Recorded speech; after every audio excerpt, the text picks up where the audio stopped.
بسم الله الرحمن الرحيم. أعوذ بالله من الشيطان الرجيم. بسم الله الرحمن الرحيم. فمن تمتع بالعمرة إلى الحج فما استيسر من الهدي فمن لم يجد فصيام 3 أيام في الحج و7 إذا رجعتم. صدق اللہ مولانا العظیم. عزیز طلبہ کرام، آج مختصر القدوری کا سبق نمبر 72 ہے،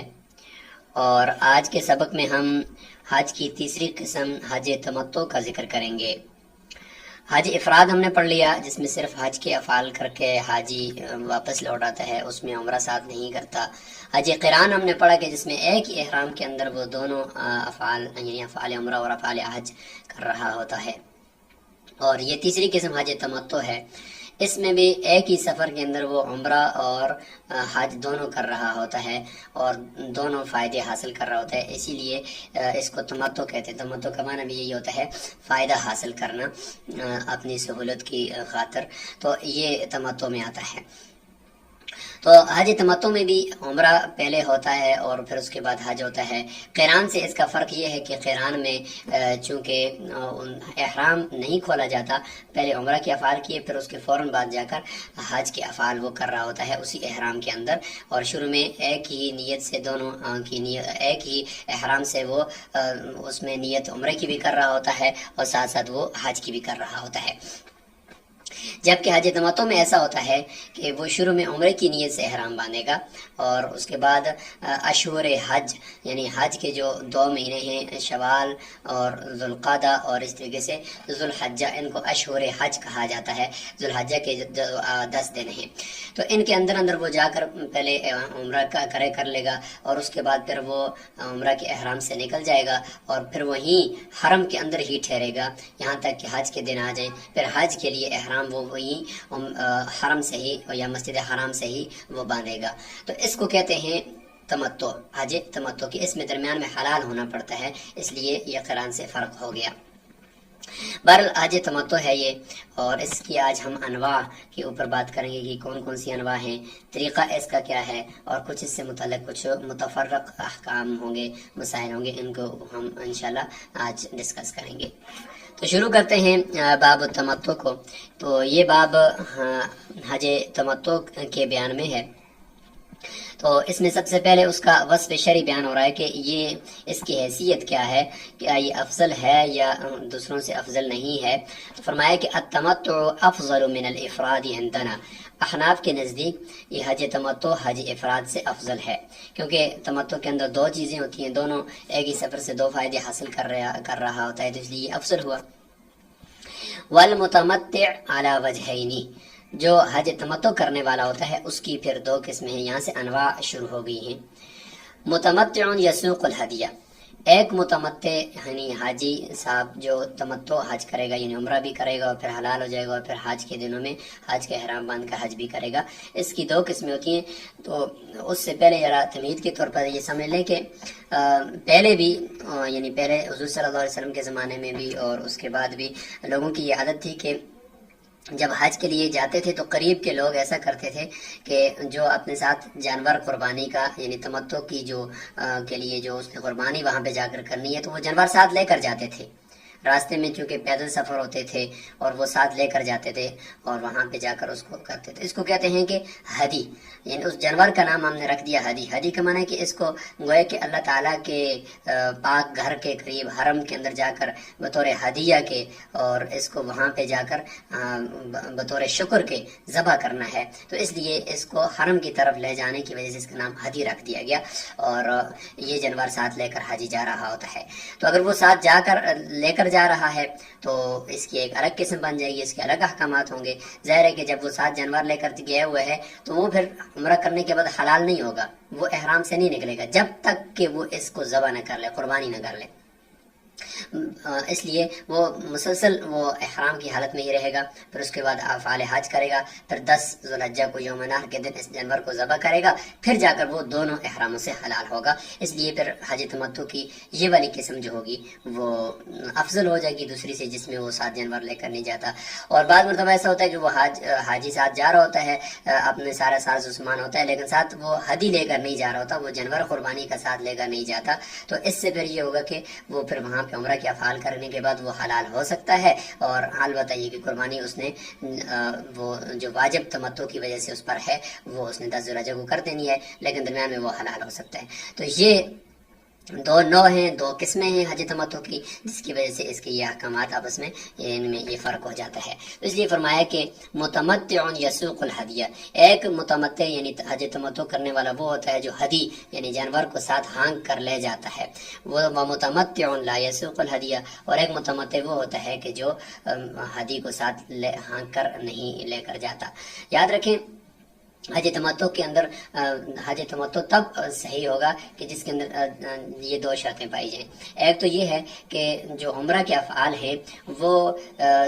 شوال، ذوالقعدہ اور ذوالحجہ کے 10 دن ان کے اندر ہی ہوں،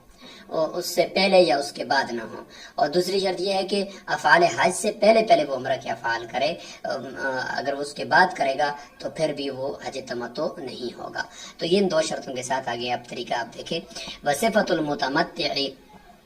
یعنی حج تمتع کا طریقہ یہ ہے کہ یا اس طریقے سے متمتع انہوں نے لکھا ہوا ہے تو اس کا ہم یہ ترجمہ کریں گے کیونکہ دوسری کتابوں کے اندر صفت التمتع ہے، تو یہاں پہ المتمتع تو لہذا حج تمتع کرنے والے کے لیے یہ افعال ہیں کہ یبتدئ من المیقات، کہ وہ میقات سے ابتدا کرے گا، ظاہر ہے، فیحرم بالعمرۃ، سب سے پہلے وہ عمرہ کا احرام باندھے گا، ویدخل مکہ، وہ مکہ میں داخل ہو جائے گا، فیطوف لہا، لہذا عمرہ کے ہی لیے طواف کرے گا، ویسعی، اور اس کے لیے سعی کرے گا، ویحلق، اور یہاں پہ ہی حلق بھی کر دے گا، جبکہ ادھر قران کے اندر اس جگہ پہ حلق نہیں کرنا ہوتا چونکہ احرام بھی اس کا نہیں کھلا ہوتا، جبکہ یہاں پہ اس نے حلال ہونا ہے۔ یہ اس متمتع کی بات ہو رہی ہے جو ساتھ ہدی لے کر نہیں گیا۔ دیکھیں وہ متمتع لا یسوق الہدیہ، وصفۃ المتمتع کی بات یہاں پہ یاد رکھیں کہ حلق کرنے کے بعد چونکہ اس نے حلال ہونا ہے تو اس کے لیے یہ وہی ہے جو ساتھ ہدی ہانک کر نہیں لے کر گیا۔ او یقصر، یا یہ کہ اس طرح پھیر دے، او یقصر، یا پھر یہ ہے کہ بالوں کو کاٹ لے،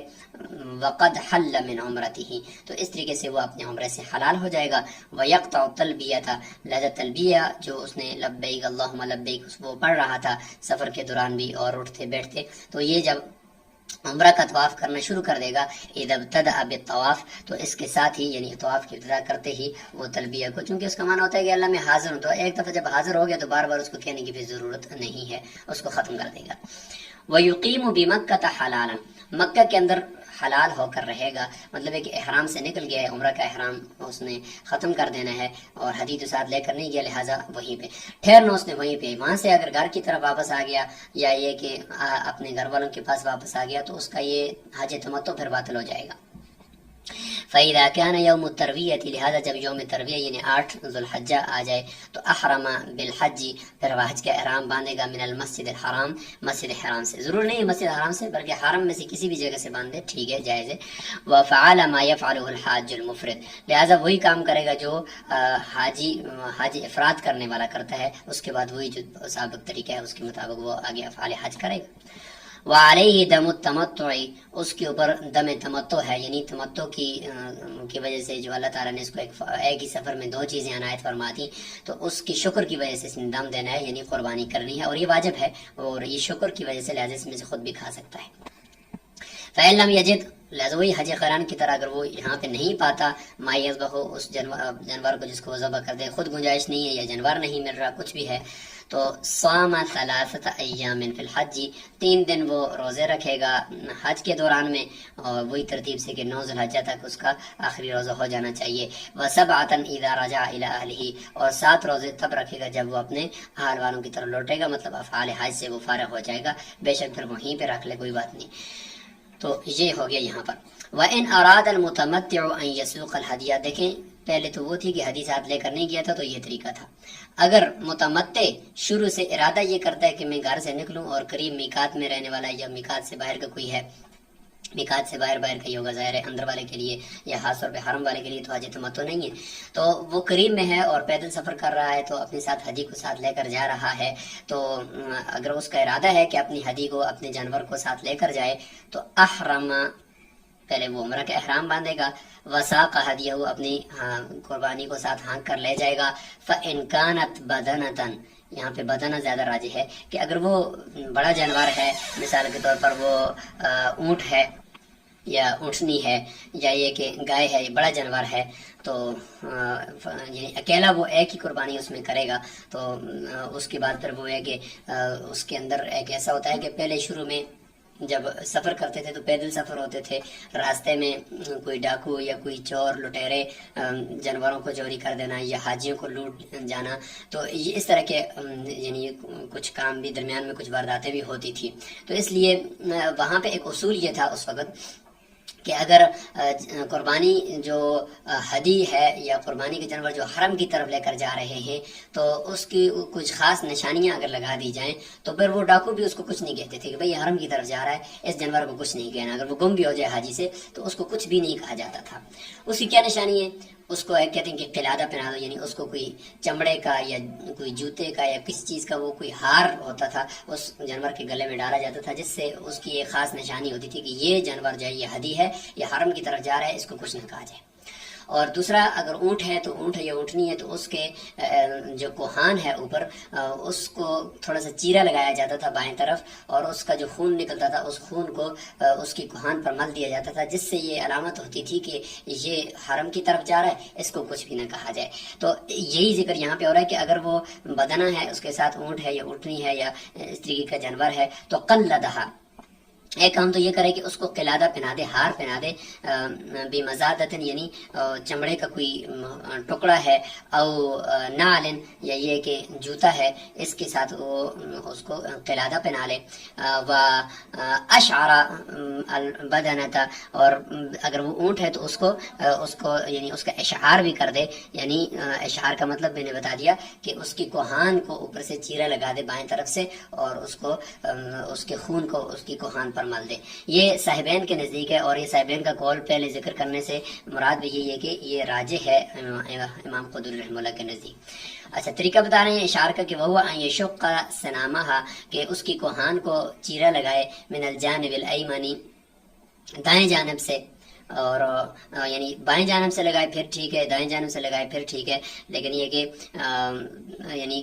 اس کو ہلکا سا اس میں چیرا لگانا ہے جس میں گوشت نہ کٹے، تو دائیں جانب سے لگا دے۔ ولا یشر عند ابی حنیفہ، امام صاحب فرماتے ہیں کہ چیرا نہیں لگائے گا، کوہان کو نہیں پھاڑے گا، یہ امام صاحب کے نزدیک مکروہ ہے۔ اچھا، کیوں مکروہ ہے؟ جبکہ اس کے متعلق تو حضور صلی اللہ علیہ وسلم نے خود بھی اس طریقے سے فرمایا تھا، حجۃ الوداع کے موقع پر حدیثات لے گئے تھے اور اس طریقے سے انہوں نے یہ کیا تھا، قلادہ بھی اپنایا تھا، اشعار بھی کیا تھا۔ تو اس کا جواب یہ ہے کہ جو کہ امام ابو حنیفہ رحمۃ اللہ علیہ مطلقاً اشعار مکروہ نہیں ہے، بلکہ ان کے جو شہر عراق تھا تو عراق کے جو لوگ تھے وہ اشعار بہت مبالغہ اس میں کرتے تھے، اور اس کو جانور کے گوشت کو بھی ساتھ کاٹ لیتے تھے، جس سے سفر کے دوران جانور کے مر جانے کا خطرہ ہوتا تھا۔ اس لیے امام ابو حنیفہ رحمۃ اللہ نے یہ قول اختیار کیا کہ یہ مکروہ ہے، صرف خاص ان لوگوں کے لیے، مطلقاً نہیں۔ تو یہ ہے، لیکن اس میں راجح یہ ہے کہ صاحبین کا قول ہے کہ تاکہ پتہ چل جائے اگر وہ جانور راستے میں کوئی چوری ہو جائے یا گم ہو جائے تو لوگ اس کو دیکھ کر اس کو واپس مالک تک پہنچا دیں یا حرم تک پہنچا دیں یا اس کو چھوڑ دیں کم از کم، کہ پتہ چل جائے کہ بھئی یہ حرم کا جانور ہے۔ فَإِذَا دَخَلَ مَكَّةَ، پس جب وہ مکہ میں داخل ہو جائے گا جس نے یہ ساتھ جانور اپنا لے کر گیا ہے، طواف کرے گا، وسعا، اور سعی کرے گا، یہ عمرہ کے افعال ہیں، لیکن وَلَمْ يَحْلِلْ، یہاں پہ وہ حلال نہیں ہوگا، کیونکہ اس نے ساتھ جانور لے کر گیا تو جانور جب تک قربان نہیں ہوگا اس وقت تک یہ حلال نہیں ہوگا، لہذا وَلَمْ يَحْلِلْ حَتَّى يُحْرِمَ بِالْحَجِّ يَوْمَ التَّرْوِيَةِ، یہاں تک کہ وہ حج کا احرام باندھ لے یوم ترویہ 8 ذو الحجہ کو، فَإِنْ قَدَّمَ مل احرام قبلہ، اگر اس نے 8 ذو الحجہ سے پہلے احرام باندھ دیا تو ظاہر ہے کوئی بات نہیں ہے، مزید اہتمام کی بات ہے، جازہ، کوئی بات نہیں، درست ہے۔ وعلیہ دم التمتع، اس کے اوپر دم تمتع لازم ہے، یعنی دم شکر، جو اللہ تعالیٰ نے اس کو ایک ہی سفر میں 2 افعال دے دی، عمرہ بھی اور حج بھی۔ فَإِذَا حَلَقَ يَوْمَ النَّحْرِ، پس جب وہ یوم نحر کے دن حلق کر لے گا اور پھر یہ جو جانور ہے اس کو ذبح کر دے گا، تو فقط حل من الاحرامین، لہٰذا پھر اکٹھا ہی حج اور عمرہ دونوں احراموں سے وہ حلال ہو جائے گا. تو یہ ہو جائے گا فرق، اور یہ دونوں انواع ہو جائیں گی متمتع کی.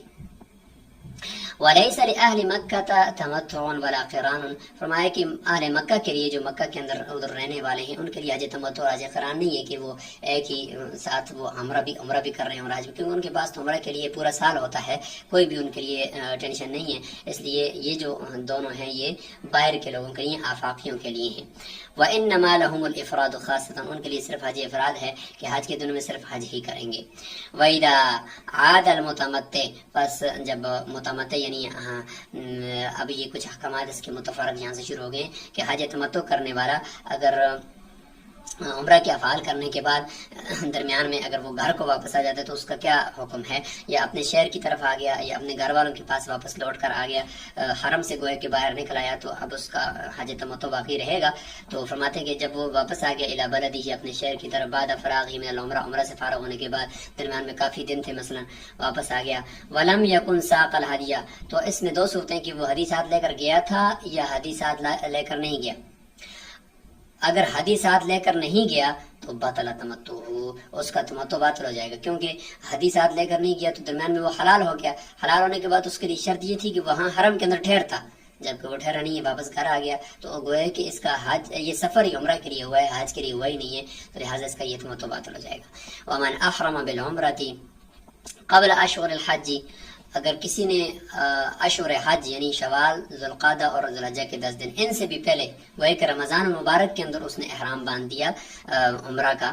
فطاف لہا، اور عمرہ کا طواف بھی کر دیا، اور اقل من 4 اشواط یعنی 4 چکروں سے کم اس نے طواف کیا ہے اور کیا تھا، اور یعنی اس سے پہلے یعنی شوال سے پہلے رمضان کے اندر ہی اس نے گویا کہ یہ کام، یعنی بتانا یہ مقصود ہے کہ احرام اگرچہ شوال سے پہلے باندھا ہو لیکن عمرہ کے جو افعال ہیں وہ زیادہ سے زیادہ افعال، یعنی اگر